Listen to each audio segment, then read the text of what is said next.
บายดีท่านผู้ชมที่เคารพขอต้อนรับบรรดาท่านเข้าสู่รายการลาวสังสาสตร์ท่านผู้ชมมาพบกันในอาทิตย์นี้ก็เป็นอาทิตย์สุดท้ายของเดือนกุมภาพันธ์ปี2025กันแล้วซึ่งในอาทิตย์นี้ทางรายการของพวกเฮาจะนำเสนอผลงานการเคลื่อนไหวเวียกงานต่างๆของศูนย์กลางในลาวสังสาสตร์มาให้บรรดาท่านได้ติดตามรับชมในอาทิตย์นี้ซึ่งระยะที่1นั้นจะให้บรรดาท่านได้ติดตามรับชมแสดงศิลปะวัฒนธรรมคำนับรับต้อน3วันประวัติศาสตร์ครั้งที่1พิธีมอบใบยั่งยืนโดยพรรคปลอดใสเข้มแข็งนักแน่นประจำปี2024และระยะที่2จะให้บรรดาท่านได้ติดตามรับชม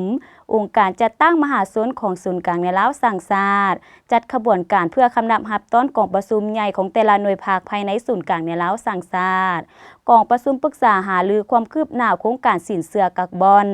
ซึ่งเนื้อในรายละเอียดเป็นคือแนวใดเอาเป็นว่าเฮาไปติดตามรับชมพร้อมๆกัน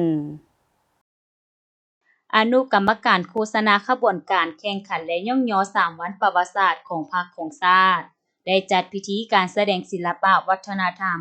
เพื่อเฉลิมฉลองวันสร้างตั้งพรรคครบรอบ70 ปีทดลองครั้งที่1โดยเป็นเกียรติเข้าร่วมของท่านบุญทองจิตมณีผู้ประจำการเลขาธิการศูนย์กลางพรรครองประธานประเทศแห่งสาธารณรัฐประชาธิปไตยประชาชนลาวมีพลเอกจันทร์สมรจัญญราษฎร์รองนายกรัฐมนตรีท่านศิลวงศ์คุดไพฑูรย์ประธานศูนย์กลางในลาวสังสาสตร์มีการนำภาครัฐพนักงานจากหลายภาคส่วนและมวลชนเข้าร่วมในวันที่24กุมภาพันธ์2025ที่หอวัฒนธรรมแห่งชาติในโอกาสดังกล่าวท่านนางสวนสวรรค์วิญญาเกตกรรมการศูนย์กลางพรรครัฐมนตรีกระทรวงแถลงข่าววัฒนธรรมและท่องเที่ยวได้ขึ้นกล่าวเปิดพิธีและรายงานโดยย่อเกี่ยวกับการฝึกซ้อมซึ่งนักศิลปินมาจากหลายภาคส่วนได้ประกอบเข้ากันประมาณ300ปลายคนซึ่งในการฝึกซ้อมได้พบข้อสะดวกและข้อยุ่งยากแต่คณะรับผิดชอบและนักศิลปินก็มีความพร้อมที่จะแสดงรับใช้วันบุญที่สำคัญในปี2025การแสดงในครั้งนี้ได้แบ่งออกเป็น2ภาคคือภาคที่1สมเสพวงดนตรีซิมโฟนีออร์เคสตราในหัวข้อฮักบ้านเกิดและภาคที่2สมการแสดงผสมประสานระหว่างดนตรีฟ้อนร้องเพลงละครกายศิลป์ประกอบภาพแสงสีในหัวข้อภายใต้ห่มถุงผักและผ่านการทดลองแสดงออกมาแม้นมีเนื้อในและงดงามประทับใจและต่อไปจะให้บรรดาท่านได้ติดตามรับชมพิธีมอบใบยั่งยืนโดยพรรคปลอดใสเข้มแข็งนักแน่นประจำปี2024บรรดาหน่วยพรรคอ้อมข้างศูนย์กลางในลาวสังสาสตร์ได้รับใบยั่งยืนเป็นหน่วยพรรคปลอดใสเข้มแข็งนักแน่นประจำปี2024ซึ่งพิธีมอบใบยั่งยืนจัดขึ้นที่ศูนย์กลางในลาวสังสาสตร์ในอาทิตย์ผ่านมานี้โดยการเป็นประธานของสหายคำไหลศรีประเสริฐกรรมการศูนย์กลางพรรครองเลขาคณะพรรครองประธานศูนย์กลางในลาวสังสาสตร์เข้าร่วมมีบรรดาสหายคณะประจำพรรคบรรดาสหายเลขาหน่วยพรรคตลอดฮอดสมาชิกพรรคพนักงานราชการศูนย์กลางในลาวสังสาสตร์เข้าร่วมในพิธีได้รับฟังบทสรุปผลงานตลอดระยะ1ปีผ่านมาของคณะพรรคศูนย์กลางในลาวสังสาสตร์เสนอโดยสหายสุริปัญญาราชสมบัติคณะพรรคหัวหน้ากรมจัดตั้งพนักงานศูนย์กลางในลาวสังสาสตร์ซึ่งตลอดระยะ1ปีผ่านมาคณะพรรคศูนย์กลางในลาวสังสาสตร์ได้เอาใจใส่ซี้นำพารอบด้านนำพาแต่ละหน่วยพรรคสร้างหน่วยพรรคปลอดใสเข้มแข็งหนักแน่นตามขั้นตอนโดยมีการประเมินเป็นระยะซึ่งสามารถรับรอง8หน่วยพรรคเป็นหน่วยพรรคปลอดใสเข้มแข็งหนักแน่นประจำปี2024คือหน่วยพรรคกรมจัดตั้งพนักงานหน่วยพรรคห้องการหน่วยพรรคกรมกวดกาหน่วยพรรคกรมโฆษณาหน่วยพรรคกรมชนเผ่าหน่วยพรรคกรมสั้นคนการจัดตั้งสังคมหน่วยพรรคศูนย์ค้นคว้าและฝึกอบรมและหน่วยพรรคกรมศาสนาพร้อมกันนั้นในพิธีสหายคำไหลศรีประเสริฐได้มีคำเห็นโอ้ลมซึ่งก่อนอื่นสหายได้แสดงความย่องยอสมเสยต่อบรรดาผลงานที่แต่ละหน่วยพรรคญาติมาได้ตลอดระยะ1ปีผ่านมาก็คือสามารถทำให้เป็นหน่วยพรรคปลอดใสเข้มแข็งหนักแน่นประจำปี2024พร้อมกันนี้สหายได้เน้นเติมว่า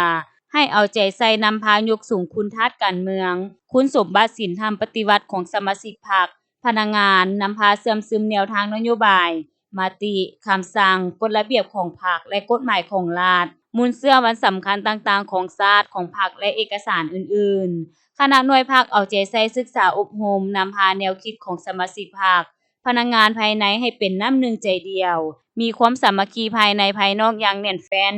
เอาใจใส่ต้านและสกัดกั้นปัญหาแนวคิดที่ผิดเขียวอื่นๆเชื่อมั่นต่อแนวทางและการนำพาของพรรคตั้งหน้าปฏิบัติหน้าที่การเมืองด้วยความรับผิดชอบสูงร่วมชีวิตการเมืองอยู่ภายในหน่วยพรรคแต่ละเดือนให้เป็นปกติถือเอาการร่วมชีวิตเป็นบ่อนตามนิติสมก่อสร้างช่วยเหลือซึ่งกันและกัน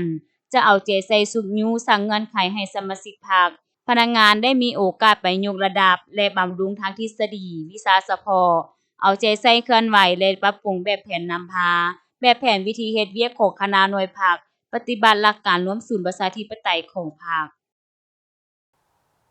ท่านผู้ชมเนื่องในทางรายการของพวกเฮายังบ่หมดเพียงเท่านี้แต่ตอนนี้เฮาไปพักผ่อนกันก่อนบึดหนึ่งแล้วจึงเข้ามารับชมเนื่องในจากทางรายการกันต่อองค์การแนวลาวสร้างชาติยามใดก็เสริมขยายมูลเสื้อความสามัคคีทั่วปวงชนลาวบรรดาเผ่าเพื่อเป็นกำลังแห้งสั่งรวมเข้าในภารกิจปกปักรักษาและสร้างสาพัฒนาประเทศชาติท่านผู้ชมระยะที่2นี้จะให้บรรดาทานได้ติดตามรับชมองค์การจัดตั้งมหาศูนย์ของศูนย์กลางในลาวสร้างชาติจัดขบวนการเพื่อคำนับรับต้อนกองประชุมใหญ่ของแต่ละหน่วยภาคภายในศูนย์กลางแนวลาวสร้างชาติ3องค์การจัดตั้งมหาศูนย์ของศูนย์กลางในลาวสร้างชาติคือสหพันธ์กรรมบาลสหพันธ์แม่หญิงและสาวหนุ่มได้จัดขบวนการอนามัยรวมตามเขตสำนักงานศูนย์กลางในลาวสร้างชาติให้มีความสะอาดงามตาได้จัดขบวนการแข่งขันกีฬาเปตางมิตรภาพระหว่างบรรดาหน่วยภาคอ้อมข้างศูนย์กลางในลาวสร้างชาติเพื่อคำรับต้อนกองประชุมใหญ่ของแต่ละหน่วยภาคและกองประชุมใหญ่ของ3องค์การจัดตั้งมหาศูนย์ศูนย์กลางในลาวสร้างชาติติดพันกับการสร้างขบวนการคำรับต้อน3วันประวัติศาสตร์ของชาติและวันสร้างตั้งแนวลาวสร้างชาติครบรอบ75 ปี โดยการนำพาของสหายเงียกึยานจจงตัว คณะประจำภาครองประธานศูนย์กลางแนวลาวสร้างชาติผู้ชี้นำองค์การจัดตั้งมหาศูนย์มีบรรดาสหายคณะประจำภาคคณะภาครองประธานศูนย์กลางแนวลาวสร้างชาติและคณะหน่วยภาคพร้อมด้วยบรรดาสหายสมาชิกภาคพนักงานศูนย์กลางแนวลาวสร้างชาติเข้าร่วมในวันที่24กุมภาพันธ์2025เนื่องในโอกาสที่พวกเขาพร้อมกันจัดกิจกรรมองค์ให้งานแล้วก็สร้างขบวนการกีฬาเพื่อคำนับรับต้นให้แก่การดำเนินกองประชุมใหญ่3องค์การจะตั้งมหาศูนย์ของศูนย์กลางในลาวสร้างชาติก็คือการใกล้เคียมและการดำเนินกองประชุมใหญ่บรรดาหน่วยพักของศูนย์กลางในลาวสร้างชาติซึ่งกิจกรรมนี้ก็เป็นการผันขยายเอิ้นว่าแผนงานหรือเอิ้นว่าทิศชี้นำของคณะประจำศูนย์กลางในลาวสร้างชาติว่าด้วยการใกล้เคียมขบวนการต่างๆและมื้อนี้พวกเราก็ได้พร้อมกันเนาะออกให้งานการออกให้งานนี้ก็เป็นจุดประสงค์อันที่1ก็เป็นเพื่อเป็นการสร้างความสามัคคีฮักแพงช่วยเหลือซึ่งกันและกันเนาะอันที่2มาก็เป็นการปกปักรักษาความสะอาดยกงามของสำนักงานองค์การหรือภายในอันนั้นโครงการของพวกเราและอันที่3มาก็เป็นการออกกำลังกายเนาะนะไปในตู้ในการจัดกิจกรรมมื้อนี้ก็แม่นพวกเราก็อนามัยเนาะตามสถานที่นี้นะเก็บขี้เหงื่อใบไม้หล่นแล้วก็ปัดกวาดสิ่งที่เปื้อนแล้วก็พร้อมนั้นก็มีการปักทุ่งทิวเพื่อประดับประดาสำนักงานองค์การเนาะและอันอีกอันนึงก็คืออยู่ในเดือน3นี้ก็จะมีวันสำคัญต่างๆโดยเฉพาะแล้วก็แม่น70 ปีแห่งการเติบใหญ่ขยายตัวของพรรคประชาชนปฏิวัติลาวพวกเฮาเนาะ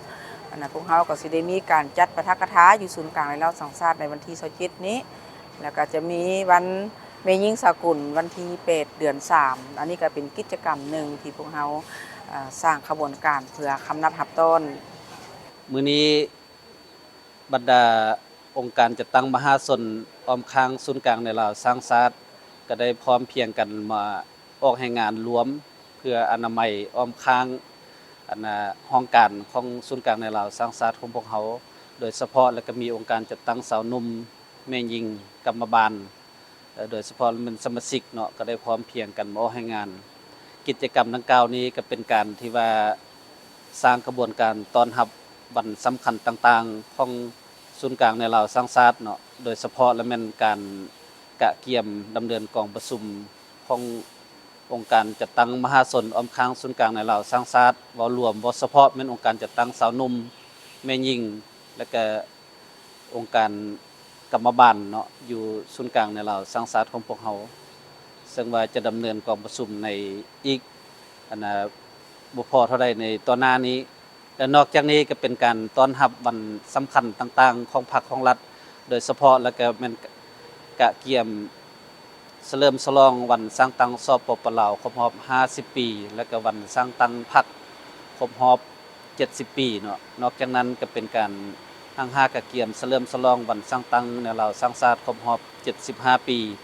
ก็คือการเฉลิมฉลองวันเกิดของประธานไกรสอนพรหมวิหารครบรอบ105ปีที่จะมาถึงในท้ายปีนี้หรือว่าในปีนี้เนาะก็ถือว่าเป็นปีใหญ่เป็นปีสำคัญของพรรคของรัฐเฮาเพราะฉะนั้นศูนย์กลางในลาวสร้างชาติก็ได้เฮ็ดกิจกรรมต่างๆโดยเฉพาะออกให้งานแล้วก็สร้างขบวนการศิลปะวรรณคดีเนาะแล้วมื้อนี้ก็จะแม่นได้สร้างกระบวนการนอกจากออกให้งานแล้วจะได้ลิ้นกีฬาตื่มเนาะลิ้นกีฬาเพื่อหัดแน่นความสามัคคีของพนักงานอยู่ศูนย์กลางในลาวสร้างชาติของพวกเฮาในครั้งนี้และสุดท้ายนี้จะให้บรรดาทานได้ติดตามรับชมกองประชุมปรึกษาหารือความคืบหน้าโครงการสีเสื้อกักบอลในอาทิตย์ผ่านมานี้ที่ศูนย์กลางในลาวสร้างชาติได้จัดกองประชุมปรึกษาหารือความคืบหน้าโครงการสีเสื้อกักบอลเป็นเกียรติเข้าร่วมของท่านดร.จันเพ็งสุทธิวงศ์รองประธานศูนย์กลางในลาวสร้างชาติมีท่านเสนอจุลมณีกรรมการศูนย์กลางในลาวสร้างชาติผู้รับผิดชอบโครงการสีเสื้อกักบอลของศูนย์กลางในลาวสร้างชาติมีผู้ต่างหน้าจากกรมแผนการและการร่วมมือกระทรวงกสิกรรมป่าไม้ที่ท่านางกัสตุรีนาวกาผู้ต่างหน้าบริษัท VNV และพนักงานที่เกี่ยวข้องเข้าร่วมเพื่อเป็นการพันขยายมาติ108/กมสพว่าด้วยเวียกงานแนวหุมและเวียกงานมหาชนของพรรคในระยะใหม่และมาติเลขที่12/คปจสนสว่าด้วยการสร้างเศรษฐกิจเอกราชของศูนย์กลางในลาวสร้างชาติจึงได้มีการขนขวายกันมีส่วนร่วมจากภาคส่วนต่างๆโดยเฉพาะแม่นได้เซ็นสัญญาร่วมมือกับบริษัท VNV ปี2022